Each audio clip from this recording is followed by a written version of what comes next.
یا پھر کسی انعام کی خوشخبری سنائی گئی ہوگی، یا پھر کسی پنشمنٹ کے بارے میں بتایا گیا ہوگا کہ ایمان والو اگر یہ نہ کرو گے تو ہم یہ کر دیں گے، اگر اے ایمان والو اگر تم نے یہ کیا تو ہم اس چیز سے تمہیں نوازیں گے۔ تو اسی طرح یہاں پر جو بات آئی یا ایھا الذین آمنوا کتب علیکم الصیام، اے ایمان والو تم پر روزے فرض کر دیے گئے۔ فرض کرنے کے لیے قرآن حکیم میں لفظ کتبہ آتا ہے، یعنی لکھ دیا گیا۔ اے ایمان والو تم پر لکھ دیا گیا ہے کہ روزے فرض ہے، کہ روزے فرض کر دیے گئے یا روزے تم پر لکھ دیے گئے۔ تو گویا کہ کتبہ لفظ جب آتا ہے، کتبہ کتبہ، تو یہ فرض کرنے کے ضمن میں قرآن حکیم میں استعمال کیا جاتا ہے، یعنی کہ اس لیے آئے گا یا ایھا الذین آمنوا کتب علیکم القتال، کتب علیکم القصاص، اے ایمان والو تم پر قصاص کا لینا فرض کر دیا گیا۔ تو اسی طرح چیزیں آتی ہیں۔ تو یہ روزے کی فرضیت کے بارے میں یہاں سے حکم مل جاتا ہے کہ یا ایھا الذین آمنوا کتب علیکم الصیام، اے ایمان والو تم پر روزے فرض کر دیے گئے۔ سیام یہاں پر لفظ آیا ہے۔ تو دراصل جو روزہ ہم کہتے ہیں یہ تو ہماری عام زبان میں کہتے ہیں، اصل لفظ جو ہے عربی کا وہ ہے صوم، اور صوم کے معنی ہے رک جانے کے۔ لہٰذا یہ لفظ سب سے پہلے قرآن حکیم میں آیا سورہ مریم کے اندر، جب مریم سلام علیہا حضرت عیسیٰ علیہ السلام کو اللہ کے حکم کے ساتھ، اللہ کے امر کے ساتھ لے کر لوٹی، تو تب انہوں نے کہا تھا کہ باری تعالیٰ میں کیا جواب دوں گی قوم اگر مجھ سے پوچھے گی کہ یہ بچہ کیا ہے؟ تو اللہ تبارک تعالیٰ نے کہا تھا کہ تم کہنا کہ میں نے تو آج کے دن مون ورت رکھا ہوا ہے، آج میں اپنے آپ کو بولنے سے روک کے رکھوں گی۔ اور یہی ہوا، پوری قوم پکار اٹھی یا اخت ہارون، کہ تم تو ایسی نہیں تھی، ہارون کی بہن تو ایسی نہیں تھی، یہ تم نے کیا کیا ہے؟ تو انہوں نے بچے کی طرف اشارہ کر دیا، کہا کہ بھئی آج تو میرا مون ورت ہے، گویا کہ اس بچے سے پوچھ لیجئے۔ تو یہاں رکنے کے نام پر آتا ہے یا ایھا الذین آمنوا کتب علیکم الصیام، تو صوم کے معنی رکنے کے ہوتے ہیں۔ اور شریعت کی اصطلاح کے اندر ہم یوں کہیں گے کہ طلوع فجر سے پہلے، طلوع فجر سے لے کر غروب آفتاب تک نیت کے ساتھ کھانے پینے اور تعلق زن و شو سے رک جانے کا نام روزہ ہے۔ آپ بات سمجھ گئے؟ طلوع فجر سے لے کر غروب آفتاب تک نیت کے ساتھ کھانے پینے اور تعلق زن و شو سے رک جانے کا نام روزہ ہے۔ یہاں یہ فرمایا یا ایھا الذین آمنوا کتب علیکم الصیام کما کتب علی الذین من قبلکم، اسی طرح فرض کیے گئے ہیں جیسے تم سے پہلے لوگوں پر فرض کیے گئے تھے۔ تو گویا کہ یہاں سے یہ بات ہمیں پتہ چل جاتی ہے کہ روزے کی عبادت ایسی ہے جو اللہ تبارک تعالیٰ نے ہر قوم پر، ہر امت پر فرض کی ہے۔ اور یہی وجہ ہے کہ آج جتنی بھی قوموں کے ساتھ ہم رہتے ہیں، وہ کسی بھی دھرم، کسی بھی سماج، کسی بھی مذہب یا کسی بھی دین کے ماننے والے ہوں، لیکن ان کے یہاں روزہ کسی نہ کسی شکل میں آج بھی موجود ہے، چاہے وہ بگڑی ہوئی شکل کیوں نہ ہو۔ کوئی 12 گھنٹے کا رکھتا ہے، کوئی صرف خالی روٹی ان کا رکھتا ہے، کوئی خالی کوئی جل کا بھی رکھتا ہے، بنا جل کا بھی۔ اسی طرح بہت سارے روزے آپ کو ہر سماج کے اندر مل جائیں گے۔ وہ اس بات کا ثبوت ہے، قرآن حکیم کی اس آیت کے روپ میں، دلیل کے روپ میں یہ بات آ رہی ہے کہ روزے تم سے پہلے امتوں پر فرض کیے گئے تھے، گویا کہ وہ آج کسی بھی شکل میں موجود ہوں لیکن موجود ہیں۔ لعلکم تتقون، تاکہ تم متقی بن جاؤ، پرہیزگار بن جاؤ۔ دیکھیے واقعہ یہ ہے کہ رمضان کے اندر روزے فرض کیے گئے، اور اس پر میں آگے بحث کروں گا کہ رمضان کے اندر ہی روزے کیوں فرض کیے گئے، کسی اور مہینے میں بھی رکھوائے جا سکتے تھے، چونکہ اس کا حاصل تقویٰ ہے۔ لعلکم تتقون، تم سے پہلی امتوں پر بھی ہم نے رکھے تاکہ تم متقی بن جاؤ۔ تو یہ تقویٰ تو ہمیں اگر ماہ ربیع الاول میں روزے فرض کرائے جاتے، یا شوال میں کرائے جاتے، یا ذی قعدہ یا ذی الحجہ میں، یا کوئی دوسرے مہینے کے اندر شعبان میں کرائے جاتے، تو بھی ہمیں تقویٰ مل جاتا، لیکن روزے کی عبادت کو فرض کیا گیا رمضان میں۔ اور ایک بات اور یہاں سمجھ لیں پروناؤنسیشن کے حوالے سے، کہ ہم رمضان کرتے ہیں، تو یہ رمضان جو ہے صحیح پروناؤنسیشن نہیں ہے، صحیح پروناؤنسیشن ہے رمضان۔ ہمیں رمضان کہنا چاہیے، عربی میں ٹھیک لفظ جو ہے وہ رمضان ہے۔ تو اللہ تبارک تعالیٰ نے روزے رمضان میں کیوں فرض کیے، اس کے بارے میں گفتگو کروں گا آیت نمبر 185 کے ضمن میں کہ جب ہم اس مقام پر پہنچیں گے تب ہم اس پر بات کریں گے، جو آیت شہر رمضان الذی انزل فیہ القرآن، اس پر ہم بات کریں گے۔ یہاں پر یہ بتایا گیا ہے کہ روزے کا جو حاصل ہے وہ تقوی ہے۔ اب تقوی کسے کہتے ہیں، کیا معنی ہے تقوی کے؟ دیکھیے اللہ تبارک تعالیٰ نے روزے ہم پر فرض کیے تاکہ ہم میں تقوی پیدا ہو جائے، اور واقعہ یہ ہے کہ سال ہا سال ہو گئے ہمیں روزے رکھتے ہوئے، کیا تقوی پیدا ہوا؟ تقوی تو پیدا نہیں ہوا۔ بسا اوقات تو اتنا ہی تقوی پیدا ہوتا ہے کہ وہ ادھر چاند دکھتا ہے عید کا اور ادھر جو ہے لڑائیاں شروع ہو جاتی ہیں، ادھر جو ہے اپنی منمانی شروع ہو جاتی ہے۔ تو گویا کہ یہاں تو مقصد اور منشا تو یہ تھی کہ ہم جو ہے اس تقوی کو 11 مہینے تک چلائیں تاکہ اگلی بار جب پھر روزہ آئے تو پھر ہم ریکور ہو جائیں۔ تو یہ تقوی ہے کیا؟ اور تقوی جو ہے ہمارے دین کا ایک اہم مقام ہے۔ ہر معاملات میں ہر جگہ پر تقوی کی ضرورت محسوس ہے، اور بلکہ ہر جگہ تقوی سے جوڑا گیا ہے۔ لہٰذا نماز اگر فرض کی گئی، نماز پڑھائی گئی، تو ساتھ ہی بتا دیا گیا کہ نماز تمہیں برائیوں سے اور بے حیائی سے روکتی ہے۔ اسی طرح اگر حج پر جا رہے ہیں تو حج کے لیے جو زاد راہ ہے اس کے لیے کہہ دیا گیا کہ زاد راہ کے روپ میں تم تقوی لے لیا کرو۔ اسی طرح جب ہم سے روزے رکھائے جا رہے ہیں تو ہم سے کہا جا رہا ہے کہ تم میں تقوی پیدا ہو۔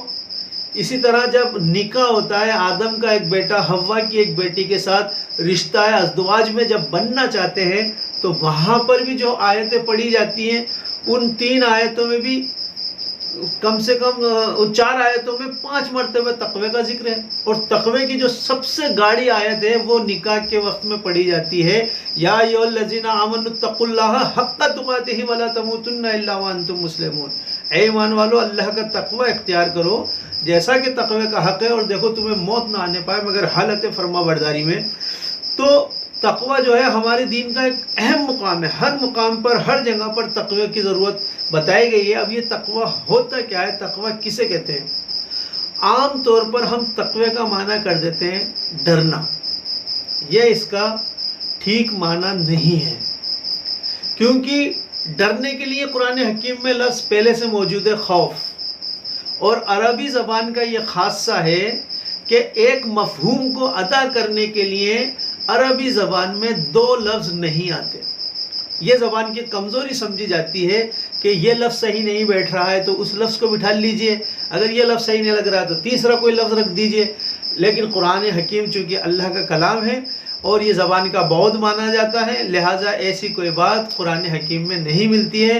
اگر قرآن حکیم کوئی لفظ استعمال کرتا ہے تو اس کا اپنا مفہوم ہوتا ہے۔ لہٰذا تقوی کے معنی ہے بچنے کے، بچانے کے، جیسے ہم کہتے ہیں وقنا عذاب النار، کہ رب ہمارے ہمیں آگ کے عذاب سے بچا۔ وقایقی سے ہی یہ لفظ تقوی بنا ہے، اور تقوی کے معنی خود بچنا، بچنا اللہ کی نافرمانی سے، بچنا اللہ تبارک تعالیٰ کے احکام توڑنے سے۔ ہر وہ کام جو اللہ تبارک تعالیٰ کو ناپسند ہو اسے کرنے سے رک جانے کا نام تقوی ہے۔ اسی لفظ تقوی کی بحث چل پڑی حضرت عمر فاروق رضی اللہ تعالیٰ عنہ کے دور زمن میں۔ حضرت عمر فاروق رضی اللہ تعالیٰ عنہ کے دور کے اندر ان کے مجمع میں اس کی بحث چل گئی کہ تقوی کسے کہتے ہیں۔ سبھی صحابہ اکرام جو ہے اپنے اپنے طور پر بتا رہے ہیں کہ تقوی کیا ہوتا ہے، تقوی کسے کہتے ہیں۔ ابی بن کعب رضی اللہ تعالیٰ عنہ جو کہ دین کے بہت زیادہ جاننے والے ہیں، جن کے بارے میں حضور صلی اللہ علیہ وسلم کی دعا ہے دین کے جاننے کے لیے، وہ خاموش بیٹھے۔ حضرت عمر فاروق رضی اللہ تعالیٰ نے پوچھا ان سے کہ بھائی آپ کیوں خاموش بیٹھے ہیں، آپ بتائیں بھائی تقوی کسے کہتے ہیں۔ تو انہوں نے کہا کہ امیر المومنین، ہم تقوی اس کو کہیں گے کہ کسی انسان کا گزر ایک ایسے جنگل سے ہو جس میں پگڈنڈی بھی نہ ہو، اور اس کو وہ جنگل سے نکلنا ہے، راستہ بھی نہیں ہے، پگڈنڈی بھی نہیں ہے، لہٰذا وہ جنگل سے کس طرح گزرے گا؟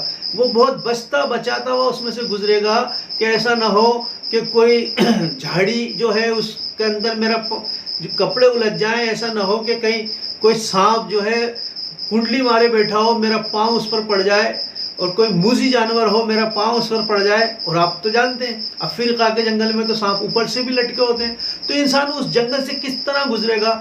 وہ جنگل سے اس طرح گزر جائے بچتے بچاتے ہوئے. اسی کا نام تقویٰ ہے کہ اس دنیا کی زندگی کے اندر شیطان کے جھاڑ جھنکاڑ ہیں، اس کی دعوت ہے، برائیوں کی اور شر آمیز دعوتیں یہاں موجود ہیں. اس دنیا میں انسان ان سب چیزوں سے بچتے بچاتے ہوئے نکل جائے، اس کا نام تقویٰ ہے. اور یہی وجہ ہے یہ روزے میں کیسے حاصل ہو سکتا ہے کہ روزے میں انسان اپنی جائز خواہشات سے بھی رکتا ہے. فریج کے اندر تمام حلال چیزیں موجود ہیں، تمام مشروب موجود ہیں، لیکن آپ نہ کھاتے ہیں نہ پیتے ہیں. اسی طرح دن میں آپ اپنی خواہش نفس کو روکتے ہیں، آپ سیکس بھی نہیں کر سکتے ہیں، نہیں کرتے ہیں. اسی طرح جو بھی نفسانی خواہشات ہیں، جس کی بھی خواہش ہوتی ہے کھانے پینے میں، اس کو آپ روکتے ہیں، یہ حلال چیزوں سے رکتے ہیں. اس سے تقویٰ پیدا ہوتا ہے. اور یہی وہ مشق ہے جو پورے 30 دن تک کرائی جاتی ہے تاکہ انسان بقیہ 11 مہینے کے اندر جو ناجائز چیزیں ہیں ان سے بھی رک سکے. یہی روزے کا حاصل ہے. یا ایھا الذین آمنوا کتب علیکم الصیام کما کتب علی الذین من قبلکم لعلکم تتقون. اے ایمان والو، تم پر روزے فرض کیے گئے جیسے پچھلی امتوں پر کیے گئے تھے تاکہ تم متقی بن جاؤ، پرہیزگار بن جاؤ. تقوی کی ڈیفینیشن ہمارے پڑھے لکھے نوجوانوں کی لینگویج میں بھی میں آپ کو سمجھا دوں. جیسے کہ آپ یہ دیکھیں کہ کمپیوٹر ہوتا ہے، کمپیوٹر کے اندر کچھ ان پٹ ہوتے ہیں، کچھ آؤٹ پٹ ہوتے ہیں، کچھ اس کے اندر داخل ہوتا ہے، کچھ پلگ ہوتے ہیں، کچھ آؤٹ پٹ ہوتا ہے، کچھ اس میں سے آواز نکلتی ہے، کچھ بھی چیزیں ہوتی ہیں. اسی طرح اس کے اندر ایک مائکرو پروسیسنگ سسٹم ہوتا ہے جو ہر چیز کو پروسیس کرتا ہے. ٹھیک اسی طرح ہم انسانوں میں، ہماری باڈی میں، ہماری ساخت کے اندر کچھ ان پٹ ہیں، کچھ آؤٹ پٹ ہیں. ان پٹ کیا ہے؟ یہ میری آنکھیں ہیں، یہ دیکھ رہی ہیں، آبزرو کر رہی ہیں. یہ میرے کان ہیں، یہ میرے سن رہے ہیں، یہ ان پٹ ہیں. اور آؤٹ پٹ کیا ہے؟ یہ میری زبان ہے جو بول رہی ہے، یہ میرے ہاتھ پیر ہیں، یہ باہر کام کرتے ہیں. اسی طرح میری شرمگاہ ہے. تو گویا کہ ان 5 چیزوں کی حفاظت کر لی جائے، ان پٹ اور آؤٹ پٹ کو. یعنی نہ غلط دیکھنا ہے، نہ غلط سننا ہے، نہ غلط عمل کرنا ہے، نہ غلط بولنا ہے، نہ کسی کو نقصان پہنچانا ہے. تو ان 5 چیزوں کا کیونکہ ان السمع والبصر والفؤاد کل اولئک کان عنہ مسئولا. یقیناً تمہاری سماعت اور تمہاری بصارت اور تمہارے دل سے ضرور سوال ہو کر رہے گا. اور یہ دل جو ہے یہ ہمارا مائکرو پروسیسنگ سسٹم ہے. اس کے اندر شیطان کے وسوسے آتے ہیں، اس کو پروسیس کرتا ہے، پھر وہاں سے دماغ کو آرڈر دیتا ہے، دماغ ہاتھ پیروں کو آرڈر ملتا ہے کہ یہ کام کر گزرو. انسان کر گزرتا ہے. تو ان 5 چیزوں کا نام یعنی سماعت، بصارت اور یہ فؤاد، اور گویا کہ ان کو ہاتھ پیروں کو کنٹرول میں کرنے کا نام تقویٰ ہے. ان سے کوئی ناجائز کام نہ ہو. اسی لیے حضور صلی اللہ علیہ وسلم کہہ رہے ہیں کہ میں اس شخص کو جنت کی ضمانت دیتا ہوں کہ جو اپنی زبان اور اپنی شرمگاہ کی حفاظت کرنے والا ہے. دیکھیے نوجوانوں، یہ رمضان کا مہینہ چل رہا ہے. یہ رمضان کے مہینے سے ہم اس وقت لاک ڈاؤن میں بھی ہیں. امید یہ ہے کہ ہم کم باہر نکلیں گے، یعنی کہ ہم کوئی ضرورت کا سامان لینے ہی جا رہے ہیں، اور اکثر بیشتر تو ضرورت کا سامان گھر پر ہی مل رہا ہے، گھر ہی پہنچ رہا ہے. لہٰذا اس وقت تقوی کی بہت اچھی مشق ہو سکتی ہے، اور اس وقت جو روزے کا حاصل ہے وہ ہمیں مل سکتا ہے. تو ہم اس پر غور کریں، فکر کریں.